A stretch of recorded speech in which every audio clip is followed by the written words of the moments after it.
Sharissa Richards is a Dora Award-winning director making her way through Canada's theatre scene on and off the stage. She's the recipient of a 2021 RBC Rising Star Emerging Director, Why Not This Gen Directing Fellow, and an alumni of NTS, Bard on the Beach, and Shaw Festival residencies. And she's right here with me right now today. What's up, Sharissa? Hey. How are you? Great. I'm just here in Halifax, spending my last week before I head back home to Winnipeg, doing a bunch of outreach work. It's African Heritage Month here in Halifax. Pew pew. Yes. That's incredible. I wanted to start with a simple question, of course. Yeah. Who is Sharissa Richards? Ooh, Sharissa Richards is a director, an actor, a playwright, a daughter, an auntie, a mentor, a mentee, all things arts related. I live, eat, breathe, drink theater 24/7. I love that. Yeah. It's so rare these days to see artists who can be like, I have my entire life committed to my craft and nothing else. You know, there's no side project that pays for the bills. So it's also a huge privilege, you know? Totally. Yeah. Yeah. Cool. At the time, I've been doing this for over 25 years now, so I've put in the work. You're a vet. Yeah. Literally goals. And you're from Winnipeg, which is kind of cool. Mm-hmm. It's very cold. Yeah. Very cold. Yeah. That too. I went to Winnipeg for the first time in September to do some stand-up. It was really cool. Ooh. The audience was fun. Yeah. Yeah. We love our stand-up in Winnipeg. We love stand-up. We love music. We love arts. It's a city that craves that live arts environment. And do you feel like that city cultivated that love of art in you, being from Winnipeg? Yeah, it definitely did. I honestly found my real artist in Toronto, I would say. I lived in Toronto for 16 years as an artist, and that's where I really fell in love with theater. And but it was definitely born in Winnipeg. I mean, I have to say, like, my father also was a Calypsonian. He was a Trinidadian Calypso king, monarch of Winnipeg, and so that's definitely where I get all my wildness from, is definitely from my father. But my mom too. She was a drama teacher in high school too, so I come by it honestly. Oh, you have a good legacy right there too. Also, shout out to the Trinis, okay? Soca, I love me some Soca. Some of my good friends at Trinis. And how was that growing up in Winnipeg as like a biracial kid? As a biracial kid, I devoured anything black. I devoured blackness. I ate it up, morning, noon, and night, and I wanted to just be ensconced in it constantly. So it was a real part of my identity that I needed to explore and deepen and find my roots. And every project was about black literature. Every movie was black. Only listened to black music. I played in a steel band. Like, I just devoured my culture. For me, it was great because I had a great community around me. But yeah, like it's interesting being a black woman and going throughout the ages and just seeing how, how this being black in this world, how you maneuver through that. Yeah. Yeah.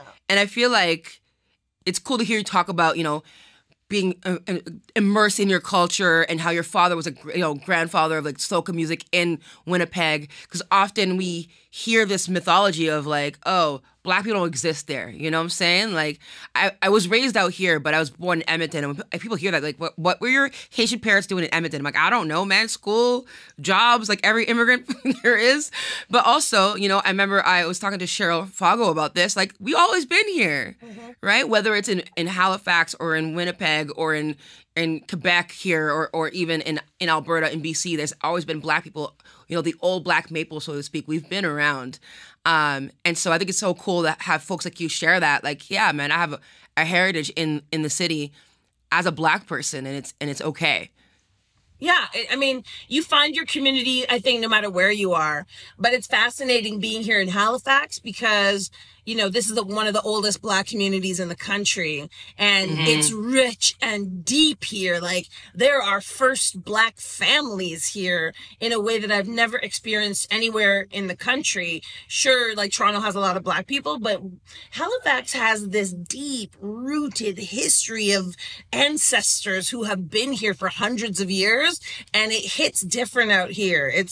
There's something special about this community and all the varying Nova Scotian Black communities, African Nova Scotian communities, that is, they got their own thing going on, and the rich, deep stories and history and culture out here is like nowhere else.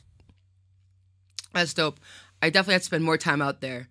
And I feel like it's a good segue to, like, I want to talk a bit about your work. And I was looking through your CV, and I'm like, there's a long list of really badass humans that you've got to tell their stories on stage, you know?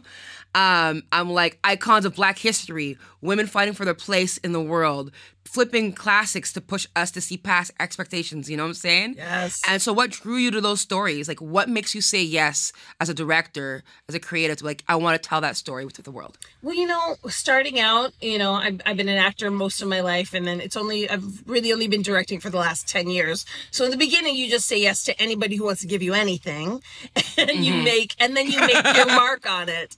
But lately, I have been lucky and fortunate to have, like, had a bit of a legacy behind me of the work that I've been doing, that it has spoken for myself.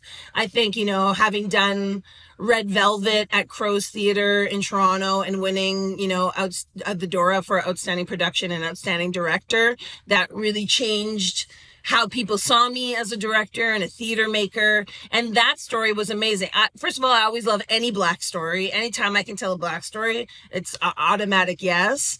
But also, like, it can't just be all, you know, show me your Black pain plays every single time. You have to have some comedy mixed in there. You have to have some joy mixed in there. And yes, let's do our Black work too, but let's make it exciting and fun. I think that's what I love about this play, is that yes, it's about a historical moment in Black history that is painful, but it's also, my way into the story was more about this woman and her life and who she was as a human, as a daughter, as a wife, as a businesswoman. That was my way into the story. We all know the story of Viola in the movie theater. That's been told. But who was she? Who was she? And what, it's a really intimate experience, this play, of this woman's life and who she was and what she believed in. Yeah.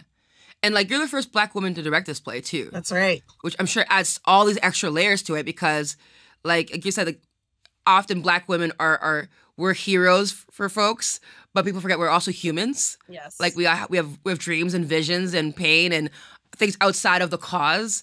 And so how's your identity intersecting with this work? Bring that out, do you think, in the play? Big time, big time, big time. I think this play is so different, having a Black female director and a Black female designer design the set and costumes. You know, Rachel Forbes and I, who designed the show, we came together and really brought all of our Blackness and our womanhood to this play in a way that hasn't been done before. And when you're telling a story about a Black woman, who better to tell it than two Black women? And I think you really feel that in the story, in the design, the way that we take you on the emotional journey of this character, and just in the very fabric of the way it was crafted. It is quintessentially Black female driven, and the soul of Black women resonates throughout in a way that hasn't been done before, right? That's so huge. I think also, like, the soul of Black women being, like, more than, you know, your mom or your doer or your freedom fighter. And I feel like so many of us have sacrificed part of that soul for the sake of the greater good. Yeah. Whether it's for a community or, you know, like, I mean, one of my icons is Nina Simone, whom I adore, but I also see how, like, she could have had a different career had she not, you know, written Mississippi Goddamn, right? Had not been on the front lines of the cause, but she felt compelled. And how often do people feel like compelled to do the work because it's necessary, because our people need it, but then we lose out on our humanity? And I think of, like, even Viola Desmond as a businesswoman, the impact that whole experience had on her, you know? Do you relate to that in any way in your journey as well? Absolutely. I think, you know, the thing about Viola is that, you know, this moment in the theater was almost accidental. It just happened to her. And then she chose to make a decision in that moment. But her activism was her whole life. It was the way she lived her life, the way she brought other women up and educated them and made space for them and made careers for them. Her teaching other Black women how to do hair, how to run a business in a time when Black women didn't have those opportunities. That's her activism. And I would agree that I feel the same way. My activism may not be at the front of every march or every sit-in or every, moment like that. Yes, those are important as well. But, how are you living activism in your life? What is your advocacy in your life? Me coming here to Halifax in the summer and getting into community and meeting people and hearing their words and stories, that was my activism. Bringing up other young Black artists who are coming up behind me, that's my activism. Making sure that this story is told with this African Nova Scotian community in mind, those are all the things that are important to me. And I will say, somebody from the African Nova Scotian community here in Halifax said to me the other day, because of all the work you did, we feel the Nova Scotian, the Black Nova Scotian in this play in a way that we may have not felt before. And that was like the highest compliment I could get. That's incredible. Yeah. That's huge. Because I feel like also like theater is such a predominantly white space that it's very rare, even when seeing quote unquote Black plays, for us to see ourselves on stage. I've seen productions, I'm like, I could tell that I'm being interpreted through a white person's lens, you know what I'm saying? Even though it's a Black person saying the words on stage. So that's incredible. Yeah. Yeah, it was important for me. That was part of my mission and advocacy in doing this play. I challenged Neptune Theater and I said, I'm not doing this play unless you bring me out and connect me to the community so that there's not just a connection from me and the story, but to the theater itself. This is a predominantly white theater. You want to tell a Black story. Well, how are you connecting the community to it and inviting them in so they know this is their home? This is a place for them to come see the play and experience this story that is quintessentially their story.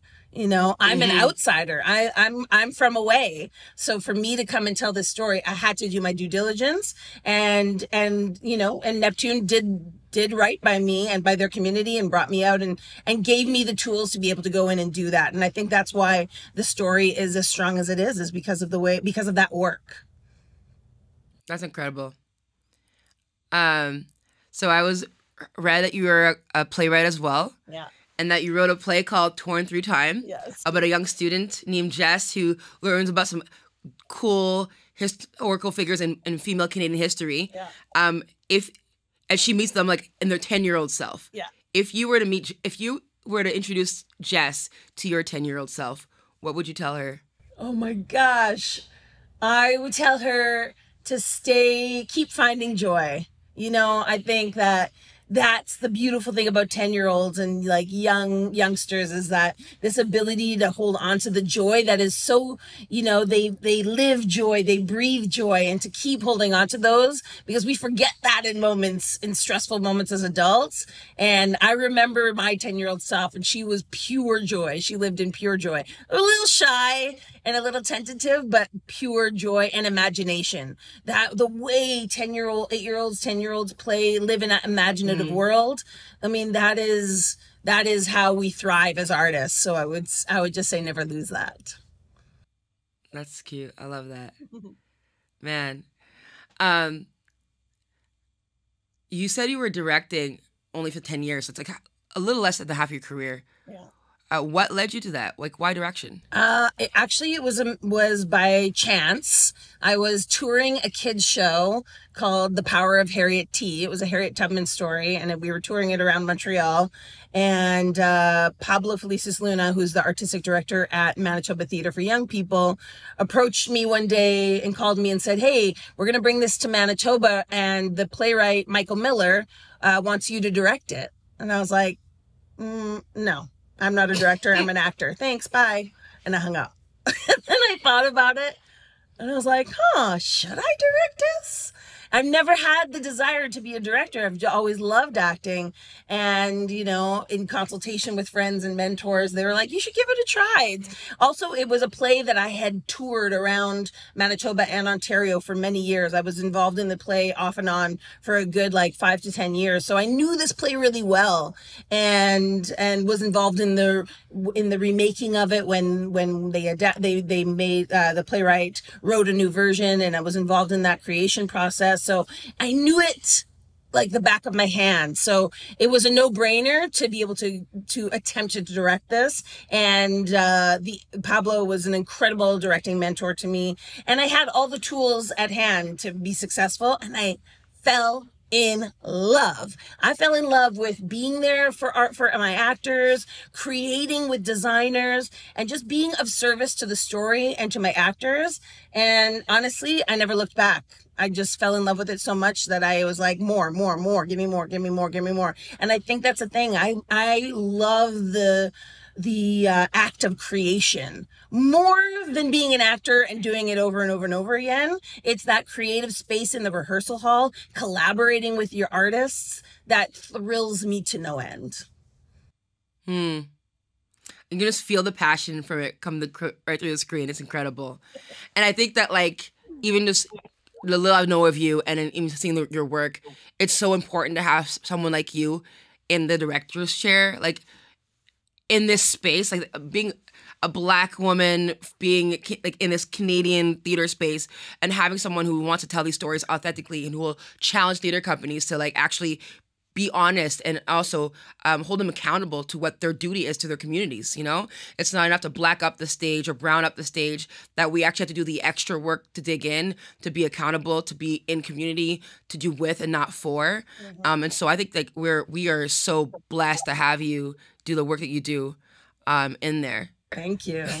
You know, I think it's important. It's important that we see Black women in positions of leadership, right? Like this, you know, who are the people at the top creating this work, and the fact that we can do this, we can lead teams and still be collaborative and still make space for people and be strong leaders at the same time. And that it's like my ultimate goal in creating art is always circular. It's never top down. It's never, you know, it's never tyrannical in any way. I'm always here to hold space for my team, for us to create this together. And I think that makes the best theater ever. And I think, you know, I look at all the amazing Black women directors across this country who inspire me, and they have that same mantra. They have that same approach to theater. And it's, you know, that's the only way to make theater these days, I think. It's incredible. Before I let you go, is there anything that you like haven't yet done in your career that you're like, that's my next frontier? Ooh. Yeah, I think there's tons. There's tons I haven't done yet. I directed my first panto right before this at Capitol Theater. We did a Mary Harry panto, Rapunzel, and it was hilarious. It was the first time ever working in a musical theater genre, and I loved it. I loved it so much. So directing a musical is next on my hit list, a proper musical. That's kind of big on my next hit list of things to do. And just stories that inspire, you know? I'm always looking for that story that like makes my mind start to turn and whirl and get excited about jamming with a designer and being creative. You know, my next show after this is a one-person show with Nightwood and Buddies, and it's called Shedding a Skin by Amanda Wilkin. And I'll be working with Vanessa Sears is acting in it. And it's been so exciting I've never done a one-person show before. I'm really excited to just dig into the text is so delicious and moving. I cry every time I read it. So the ability, you know, like what am I excited to do? The next project. That's what I'm excited to do. I love that. Yeah.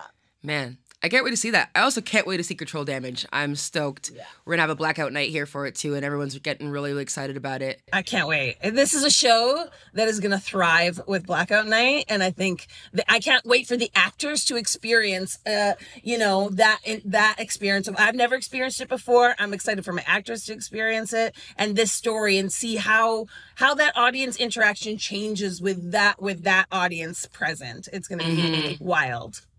Thank you so much for your time, for your work, for your gift, honestly, for your joy. I'm going to remember that to keep my inner 10-year-old joy alive. Yes. And we'll see you soon. Okay. Thanks, Ingrid. You're very welcome.